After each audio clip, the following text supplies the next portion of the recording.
So I'm going to be using this microphone today. I've been using my voice more than any other days. And we're going to start just like any other day by reciting Namo Tassa 3 times. Namo Tassa Bhagavato Arahato Samma Sambuddhassa. Namo Tassa Bhagavato Arahato Samma Sambuddhassa. Namo Tassa Bhagavato Arahato Samma Sambuddhassa.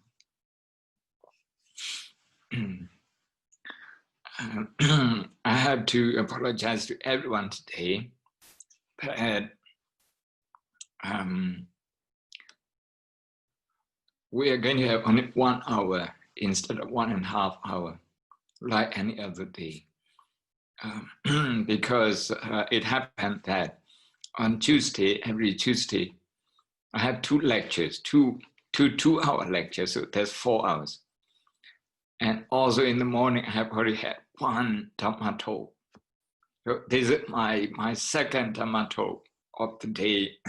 And maybe if you don't count entertaining guests and all those things, this is my 4th session of the day. And today our topic is the wheel of life, karma, and rebirth. Okay. We can start from any of the 3 themes. We can, they are related themes: the wheel of life, karma, and rebirth.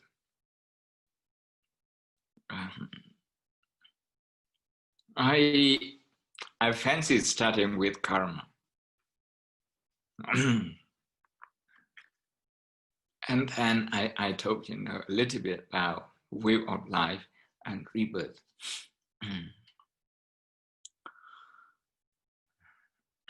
Just as I did yesterday, starting from some possible misunderstanding of karma. Okay. Yesterday, of course, the A4 part. Today, I'd like to talk about some misunderstanding even among the Buddhist practitioners of about karma. Karma is in Sanskrit form, karma is in Pali form. In Thai, they pronounce it as kam. And in Burmese, they pronounce as kan.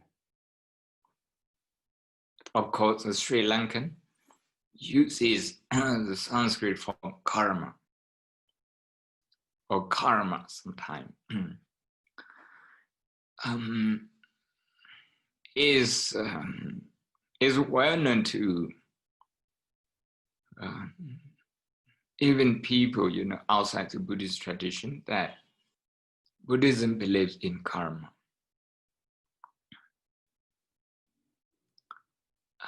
Karma is,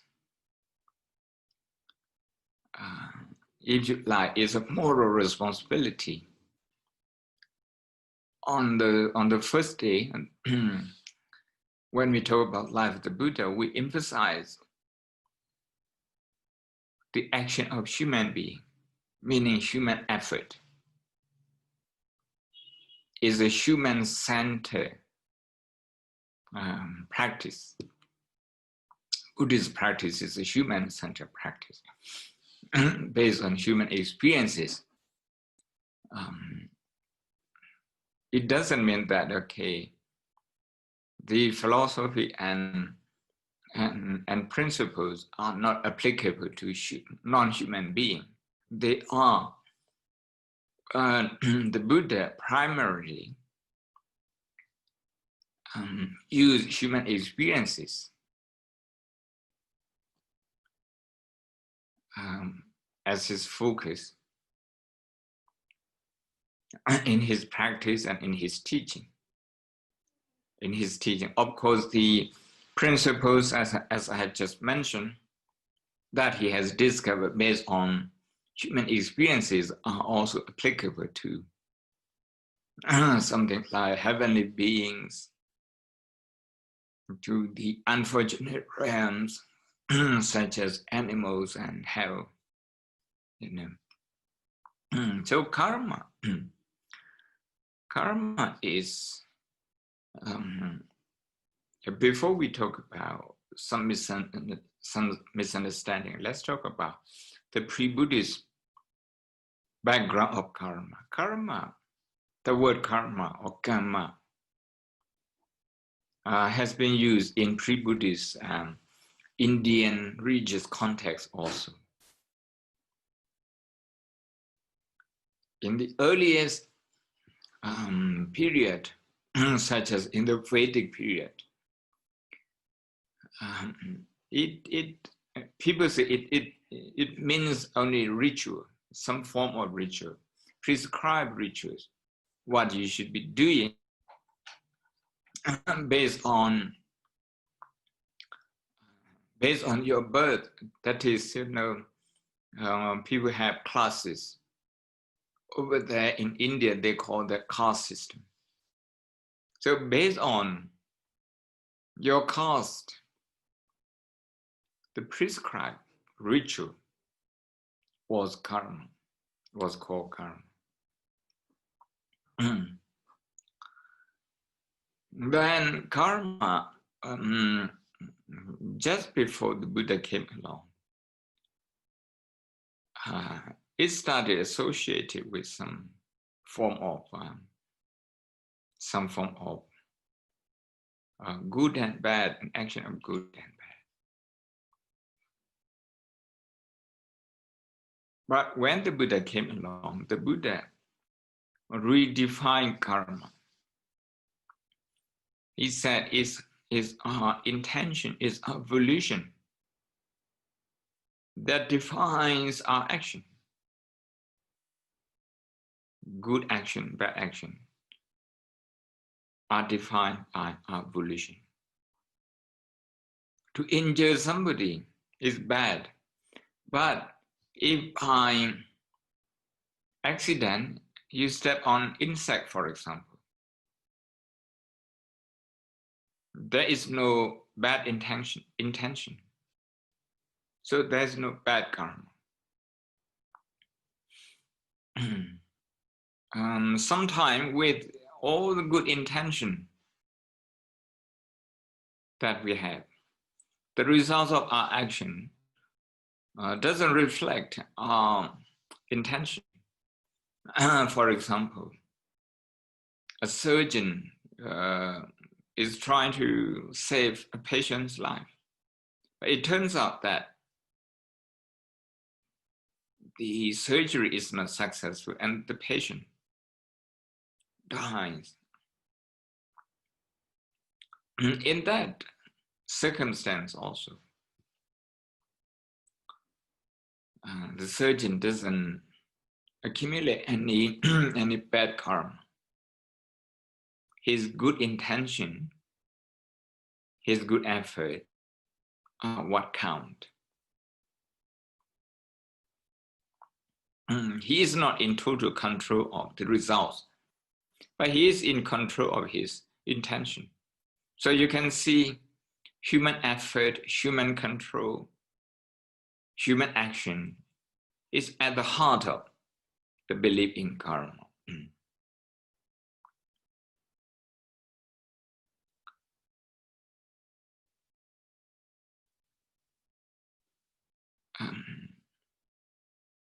Sometimes we describe Buddhist karma as the law of moral responsibility. That is, we have to be responsible for our action.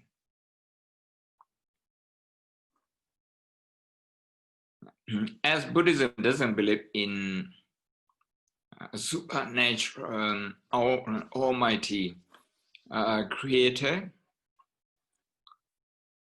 So this theory of karma is, in that sense, theological. Theological in a sense, we create our destiny. We create our own life, our own status, starting with our intention behind every action, behind every speech that we make.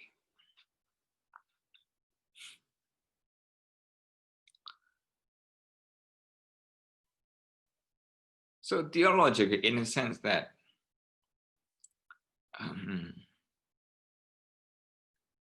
there is no one who is there to take the responsibility for our action. Something like you do confession and then your sin is forgiven. You know, like in Abrahamic religious tradition. I have a lot of friends in Judaism, in Christianity, and Islam, because I'm part of the Interfaith Forum in the UK and also in Myanmar.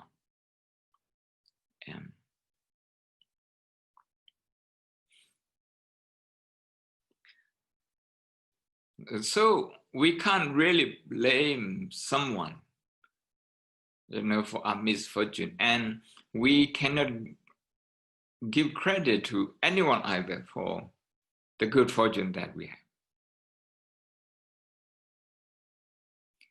So we talk about gratitude, but we don't talk about thanksgiving. Gratitude towards our parents, our teachers, our fellow human beings. We talk about gratitude to them. But thanksgiving in terms of thanking the Creator, no, there's no such thing, because we believe in karma. Karma is about, the theory of the philosophy of karma is about to encourage us to be active and to actively take control of what's happening in our life. This is to offer us courage that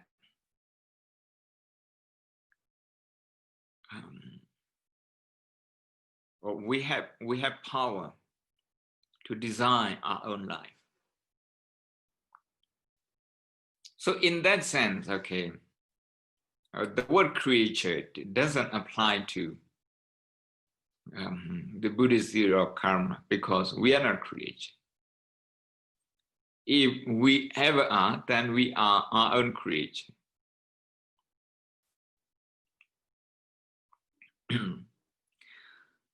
So the law of moral responsibility, in a sense that we have to take the responsibility of our action. And when we use the word moral, that means is a conscience, okay, this is also a conscious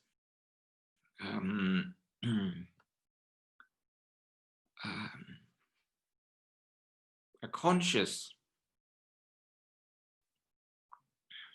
undertaking, and the obligation that we have towards the society. So karma, in that sense, it has social implication. What we do, it has like to impact on us and on other people. Certainly there is social implication of our action. So karma is about social responsibility as much as moral responsibility.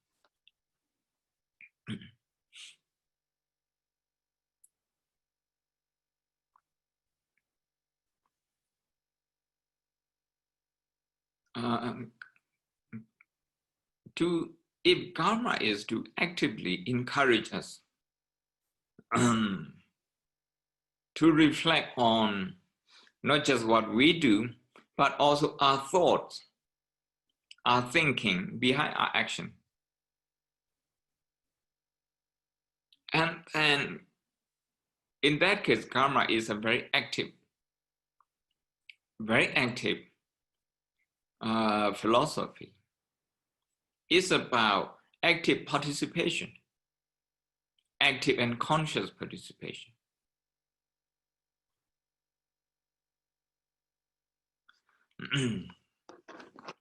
Now, let me say a little bit about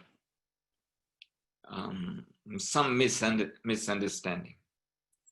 This is serious. Okay, this is serious. There are people, whenever anything unfortunate happens to them, they will blame their karma, or is due to my karma. Meaning, they automatically and passively, I choose these two adjectives carefully, they automatically and passively feel resigned to the misfortune befalling on them. They are not actively making effort to improve the situation. So they are kind of resigned to what is happening. And they blame their past karma. Actually, some people, when they say karma or karma, they just have the past in their thought, not the present. Not the present moment, and certainly not the present effort.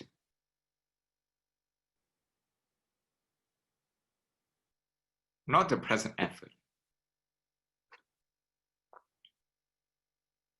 During the Buddha's time, there was a debate between the Buddha and somebody called Pali, who was a very successful businessman and who followed Jainism.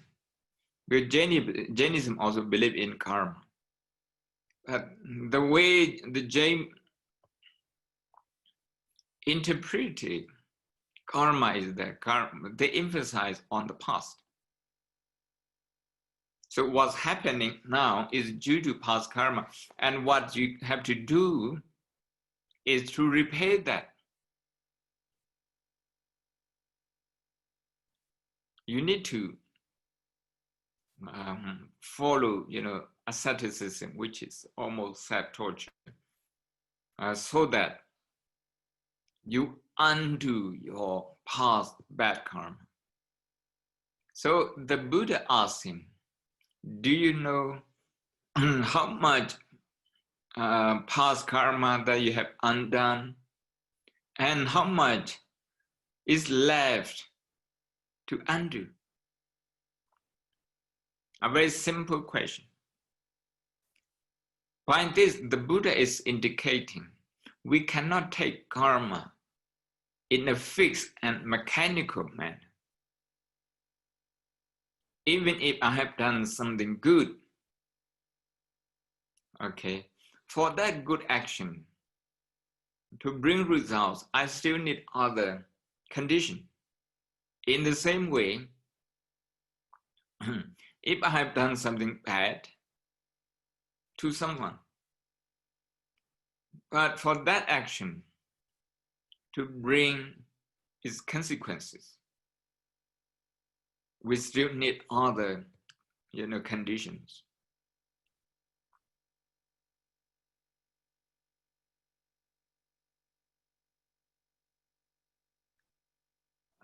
If I continue to improve myself, to do good karma all the time, then my bad karma, some of my bad karma, or a lot of my bad karma, they may never bear fruits because they don't get the condition, the supportive conditioning. So karma is like seed, if you like.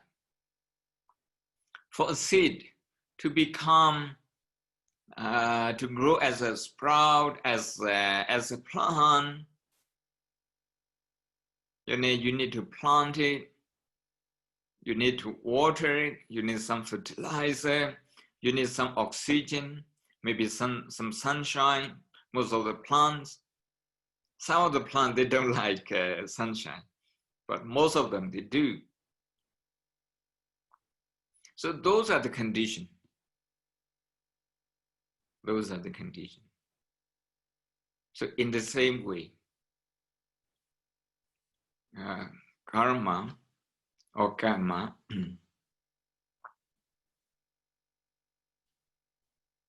in order to bring fruit, it requires other conditions.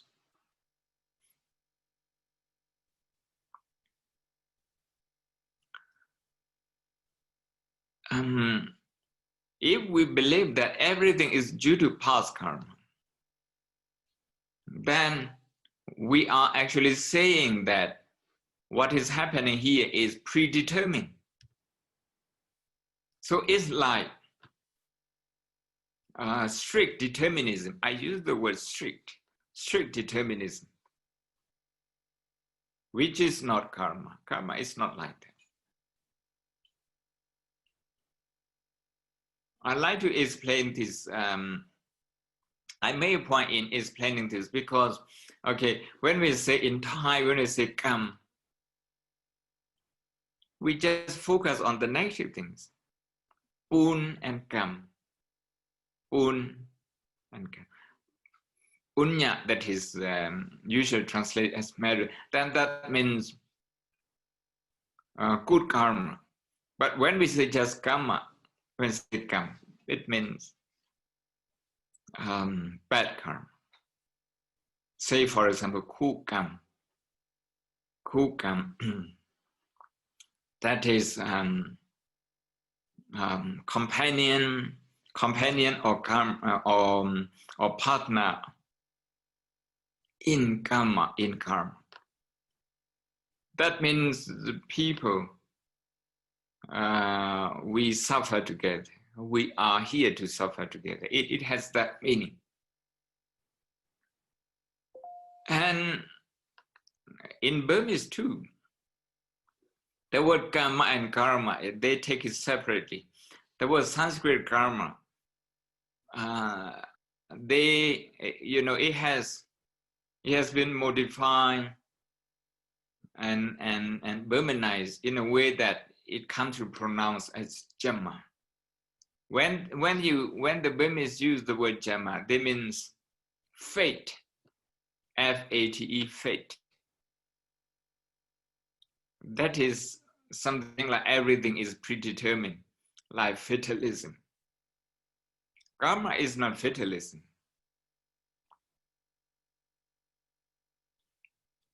Actually, the word kan and jamma, these two Burmese words, they come from the same thing. They mean karma.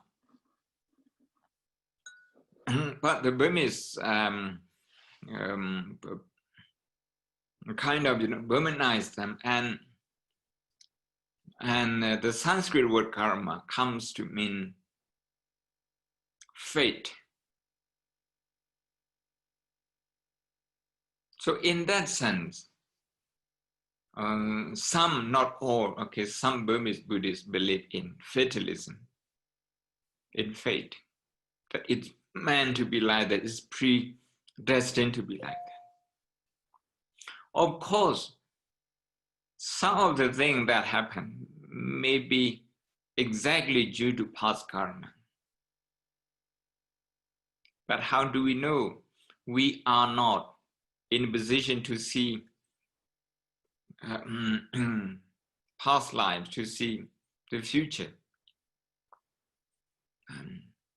My meditation is not, most Buddhists, that meditation is not developed to that extent. So that is to say, it's usually wrong to attribute something or some unfortunate event straight away, automatically, and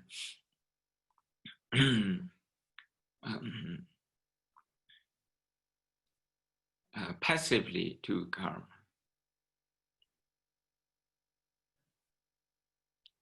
Some people do that in a way that this is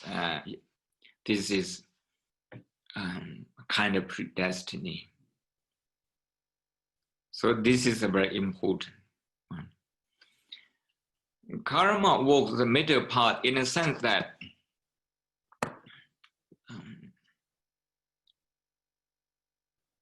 it avoids two extremes.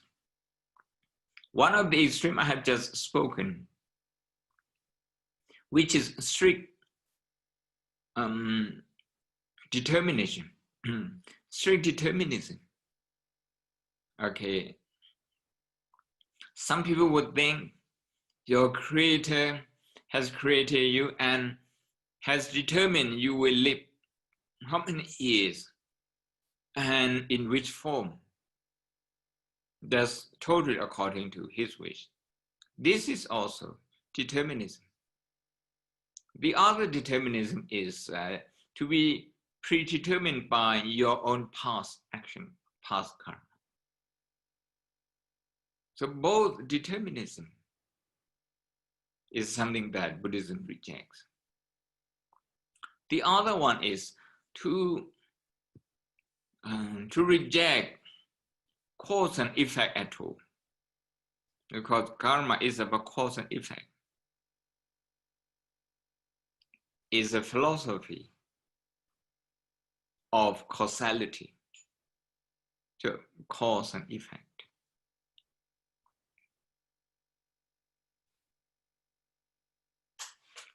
In a simple term, people usually explain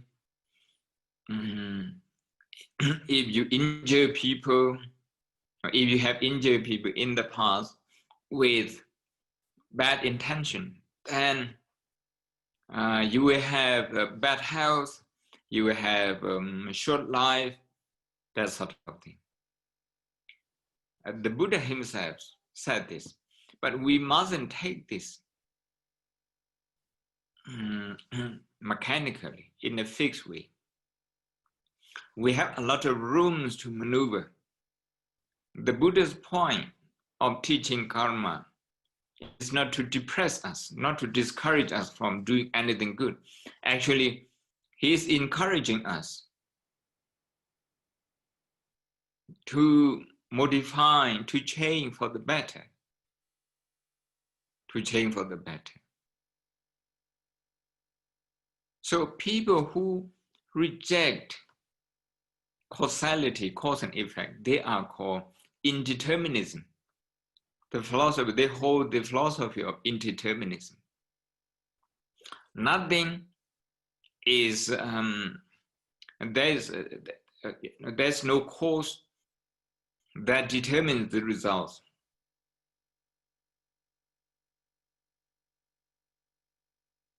Everything happens by chance, according to them, because they can't see very far and they don't remember a lot of the past.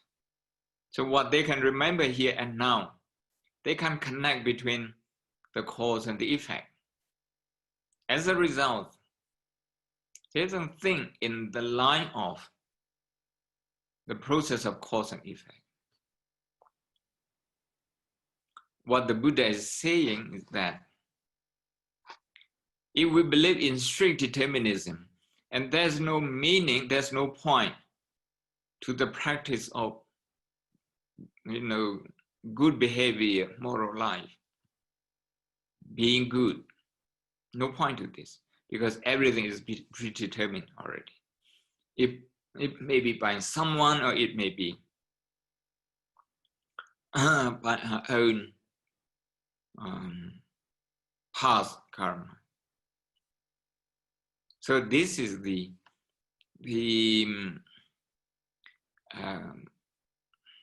side effect of, not the, this is the the consequences of holding strict determinism. But then if we hold a view of indeterminism, then what's the point of doing anything good at all?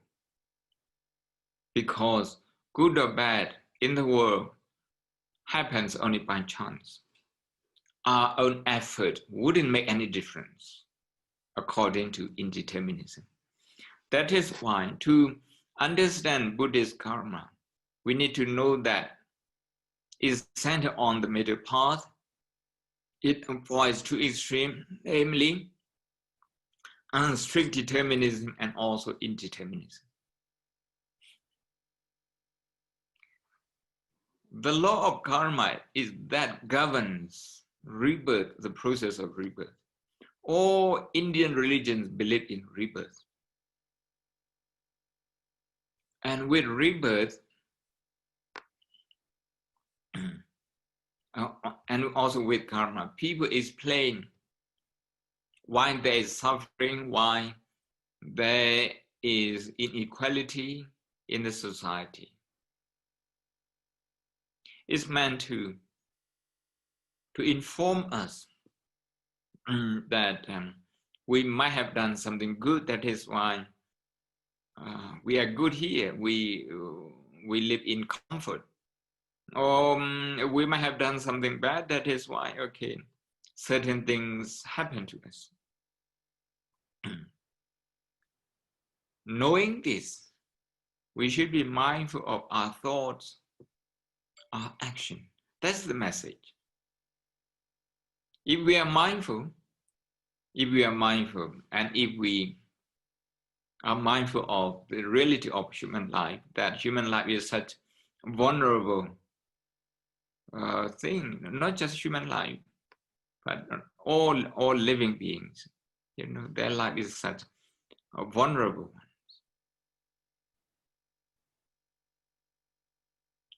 We think we are so perfectly healthy, and then the COVID-19 comes. Everybody lives in fear,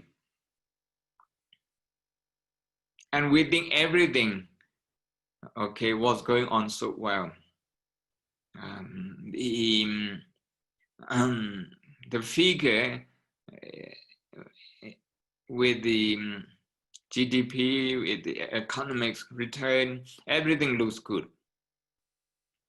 And then all the rich country, from all the rich country to everyone in the world, they feel so vulnerable in the face of the COVID-19 and the lockdown. Lockdown, 5 months, 6 months, 4 months, we feel so vulnerable already.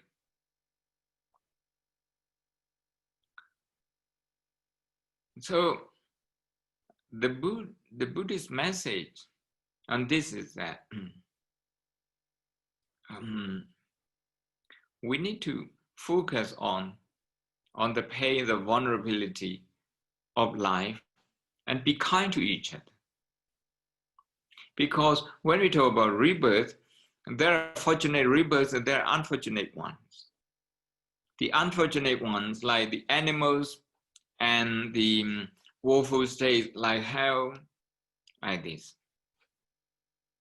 But the idea of heavens and hell in Buddhism is different from the one in Abrahamic religions.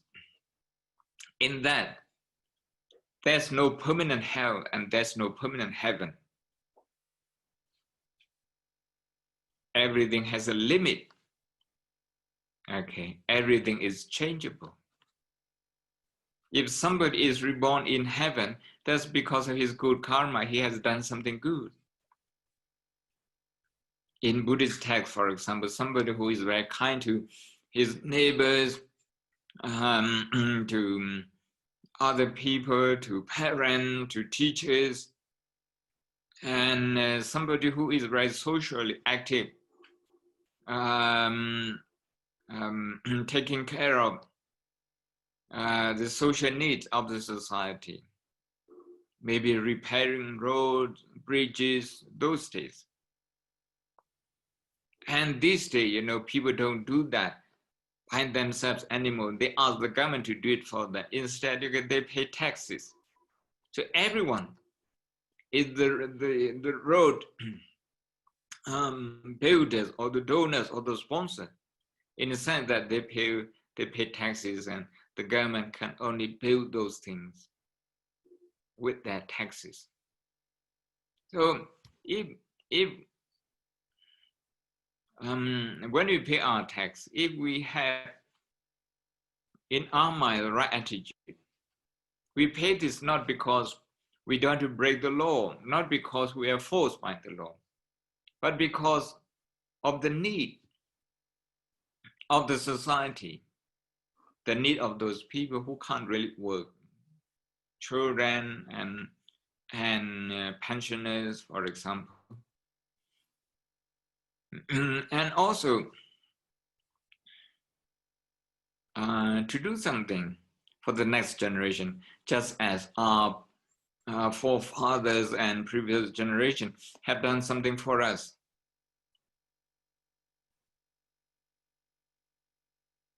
And when we are born, we are ready, okay, with school, with hospitals, with public road, public transport, like this. So it's a sense of moral responsibility that we pay taxes. So if we have this attitude, actually, through your taxes, you are accumulating a lot of good karma. A lot of good karma. But if you pay your taxes and you moan all the time, I don't know, it may be mixed. It may be a mixed karma.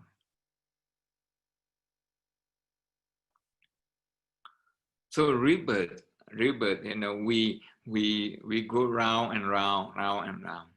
So that process and the cycle of birth and rebirth is called samsara, as we all know. And rebirth takes many forms and in different places, and that's what we call the wheel of life. And it's karma that determines the order, of, if you want to use the word universe, is the order of the universe, the order of life, going around life after life. It doesn't happen in a chaotic way, but it happens based on our karma, which is our intentional action.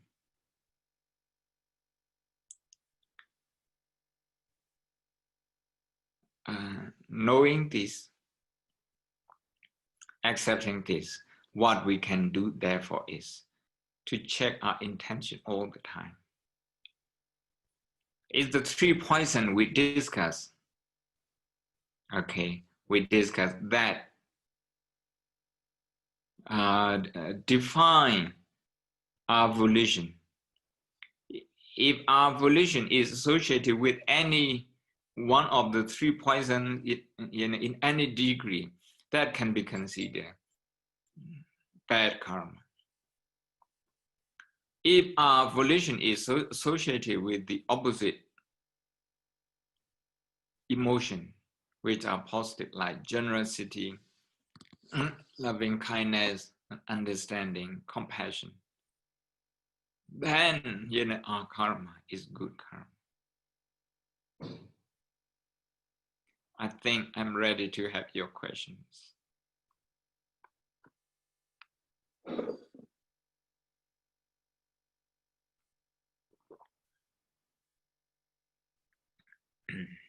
Thank you, Bhante. question here, which is, if there is no permanent self and Buddhism doesn't accept strict determinism, what is capable of making intentional action? Thank you. Intention is the function of the mind. The mind has many.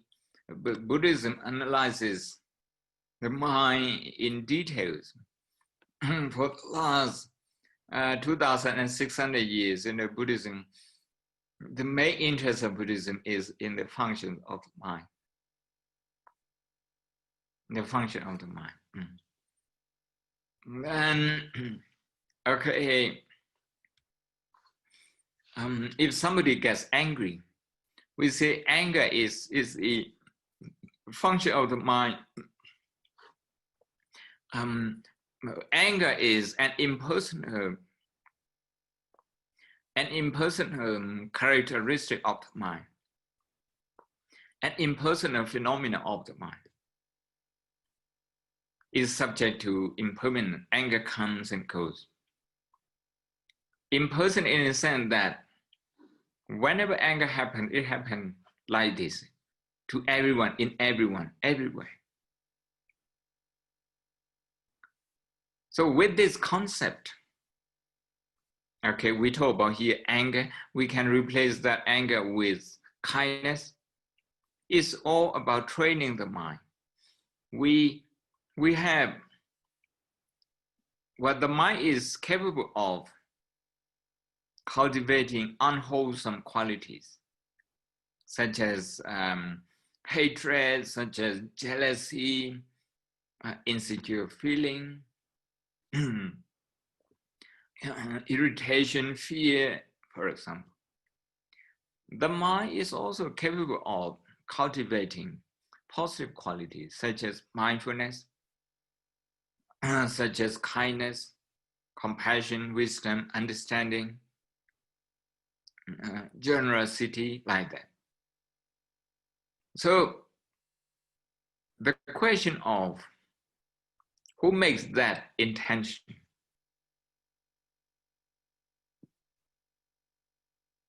is very new to, or very unfamiliar to us, because we don't think in that way. What we think is that the intention is there. It comes from the will to live, love of life. That is why we have intention to do things. It's part of having this life. But then what we are talking is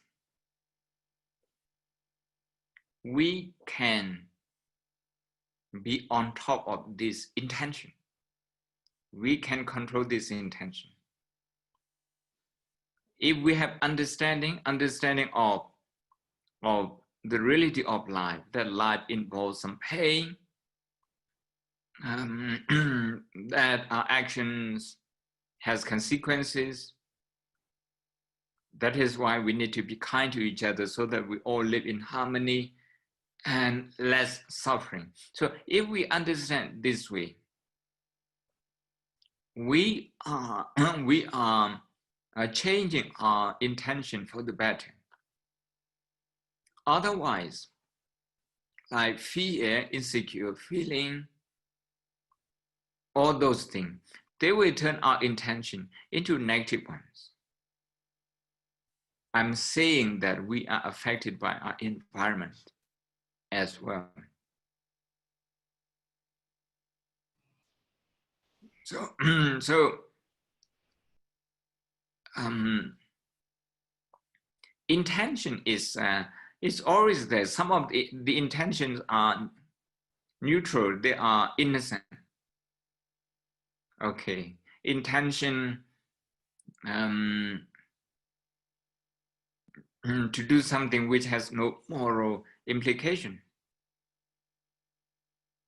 The intention to,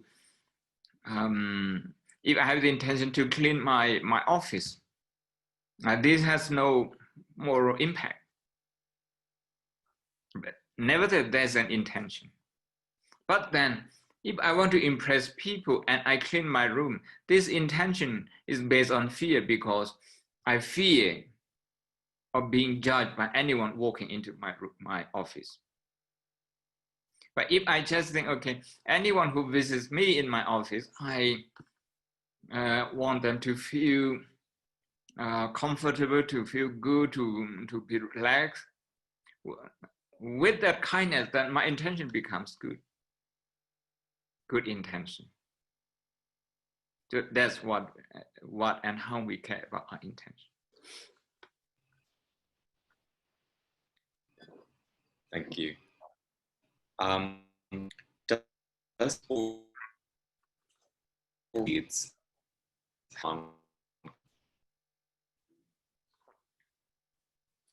I can't hear you, Marlon. Sorry, can you repeat again? Yes. Does guilt or remorse have any effect on karma?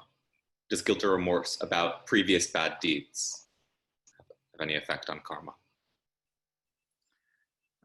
They can. That is why we talk about unwholesome in Abhidhamma. If you know about, if you have read on that, we distinguish different negative thoughts. And guilt is one. Okay, guilt is one of them. Here, when we say guilt, we are talking about the auto mind, the subconscious mind that plays, okay, this guilt again and again. It's not a conscious examination, not a conscious investigation of our past action. Okay, it's associated with automatic, subconscious, habitual mind. In that sense, guilt is negative. But if we talk about examining our behavior and we see how it has impacted negatively on others, and we feel bad about that, we're doing this consciously, mindfully, and we own up to our action, we accept it, we try to do better, then that conscious examination of guilt is good.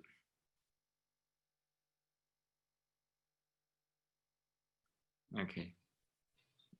We shouldn't say yes and no, in the, so with blanket, like guilt is good or bad. We need to analyze it this way, because we all have done something we regret,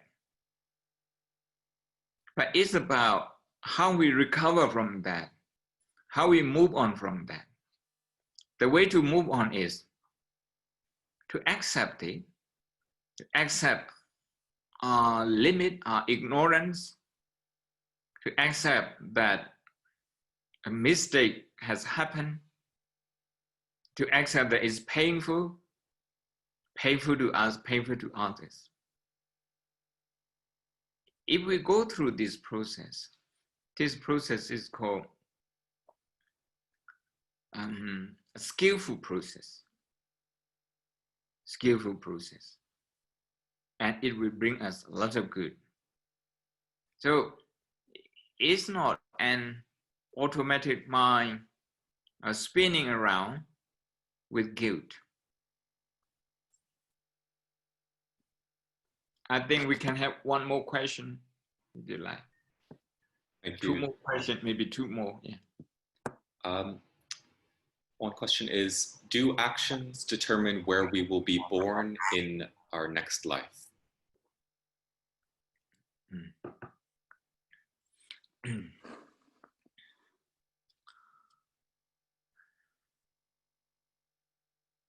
Generally, we can say yes. Action means volitional action, something that we have intention and we carry it out. Good thing, bad thing, we carry it out. And if it's strong enough, it is strong enough, because some of the action, they are not strong enough to bear any fruits. They may be an ingredient, okay, when a big karma gives results, good or bad, but they themselves, they are not capable of causing or initiating any results. Put it that way. You know, I don't want to go into scriptures. We just say some of the karma, you know, some of the action are so strong that they may give results. Strong in the sense that, okay, it's determined also by other condition. Other condition. I may have the intention to harm somebody, but only in the course of defending myself. First, I was defending myself, then along the way, I feel so threatened that it came to my mind, I thought I must eliminate this person. So there's an intention, but that intention, there was no premeditated ideas. Nevertheless, there's an intention. And it also about the one that I harm, okay, the person that I harm, whether that person is really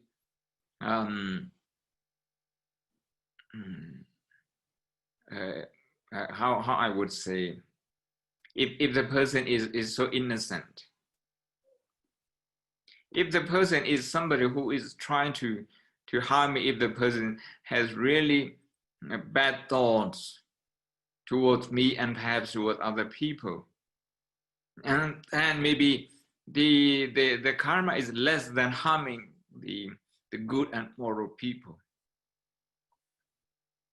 But that kind of thing is taken into consideration. Of course, no, all lives are value, but this is to say, to harm which life is more harmful, or bring more heavier, more gravier consequences. So we need to take into consideration about different factors in determining karma. I may have done a lot of good karma, and some of them may not have borne any fruit so far. I may have had a lot of bad karma, and I may have done something bad as well, and they may not have yet, okay, ripen in terms of, you know, fruition. So before we attain enlightenment, there will always be karma, okay, to give results in the pipeline. Put it that way. Maybe one more, Marlon. Yes. I have a question here, which is it correct that good intention should not be to benefit myself, but to benefit others?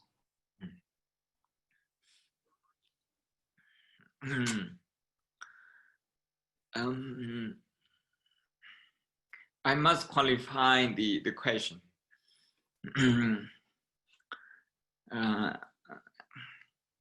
If to benefit myself is, for example, so that I reduce my suffering. I don't think there is anything wrong with that. But when I say to benefit myself, is to bring prestige, to bring fames and gains, okay, for my personal benefit. Maybe that's not good intention. Something that I do for myself, okay, it can be with pure intent as well. This is to say, when you cook for yourself on daily basis, if you understand the real nature of this body, that this body is so vulnerable, it relies on food. From baby to adults, okay, every few hours we need to eat something. And this happens to everyone. As a result, this physical body is a vulnerable one. With that, compassionate mind, if I take care of my body, I think I'm doing some good karma. But it takes extra effort to share what I cook with other people. It takes some extra effort because it means I have to work harder. I need to earn more, in order to share with other people. Or I have to go with less, okay, so that I can share with other people. You can see the effort that we need to make to share with other people. The psychological process that we have to pass, through to establish good intention for other people. Here, your question can also mean that, okay, do we do something good for other people with a certain motive for ourselves? Your question can also be understood in this way. Then this intention can be analyzed in the context of the three poisons. I explain the three poisons in terms of self-centeredness. If I want to help you so that I can become bigger, I can become, so that I mean, in a form of self-promotion, then obviously that intention is not pure. It's not pure. Of course, the best thing is to recognize pain, suffering, vulnerability, limitation of life in other people, and then do something for them. And when we reflect in the same way, in the same skillful way, and we do something for ourselves, it should still be considered as wholesome. I hope my answer is not too complicated, because karma is such a complicated matter that some people, they want to simplify it, that they make mistake of